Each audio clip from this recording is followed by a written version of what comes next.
Praise the lord అండి. నేను pastor Victor Ravi Paul. ప్రిలారా, ఈరోజు చిన్న చిన్న విషయాలకి మనస్పర్ధాలతో హృదయంలో గాయమైంది, వేదన పడ్డావు, ఎవరో నేను బాధ పెట్టారు, ఆత్మహత్య చేసుకుంటే పరిష్కారం అయిపోయిందండి. జీవితాలు పాడైపోతున్నాయి, నిన్ను బట్టి నీ కుటుంబం ఆగమైపోతుంది. దయచేసి నేను ఈరోజు ఏ తల్లి అయినా, చెల్లి, తమ్ముడు, సహోదరులకి నేను ఒకటే చెప్తున్నాను, ఆత్మహత్య పరిష్కారం కాదు. ప్రార్థన చేయి. ఒక చిన్న ఉదాహరణ చెప్తానండి. చిన్న చెట్టు గాలి వాన పెద్ద తుఫాను వచ్చినప్పుడు ఆ చెట్టు తల్లడిల్లుతుందండి. గాలి ఇటు కొట్టినప్పుడు, అట్లుండి కొట్టినప్పుడు అది కింద పడుతుంది, ఇట్లేస్తుంది, అటు పడుతుంది, చాలా చిందరవిందర అయిపోద్ది. దాని తర్వాత వర్షం వస్తుంది. ఆ వర్షము భయంకరంగా దాని పైనుండి వెళ్తూ ఉంటుంది. అది మునిగిపోద్ది ఆ వర్షంలో.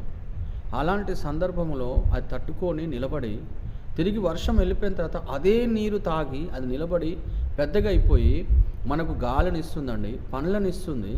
ఆ చెట్టు ఎంతగానో మనకు నీడనిస్తుంది, దాని కలపనిస్తుంది, అది మనకు నేర్పిస్తుందండి. హల్లెలూయా. అలాంటి చెట్టుని చూసి మనం నేర్చుకోవచ్చు కదండి. ఎందుకు చనిపోవాలి? ప్రియులారా, ప్లీజ్, నేను మీ అందరికీ ఒక తమ్ముళ్ళలాగా, ఒక అన్నలాగా చెప్తున్నాను. ఆత్మహత్య మహాపాపం అండి. ఆత్మహత్య చేసుకున్న వాళ్ళకి నరకం ఉందండి, పరలోకం వెళ్ళరాలు.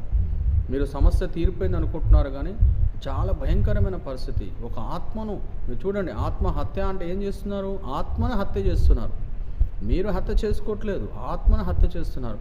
కనుక ఆత్మహత్య చేసుకునే హక్కు మీకు లేదండి.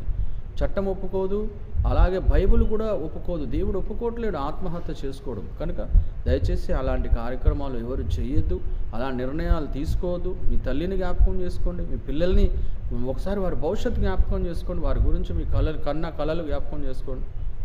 కనుక ప్రియులారా, ప్లీజ్, ఒక సేవకుడిగా మీకు మేలు కోరి నేను చెప్తున్నాను. మీకోసం నేను ప్రార్థన చేస్తానండి.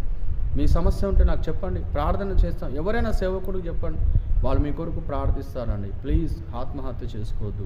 God bless you. Praise the Lord. అందరూ మంచిగా ఉండాలి. Praise the lord.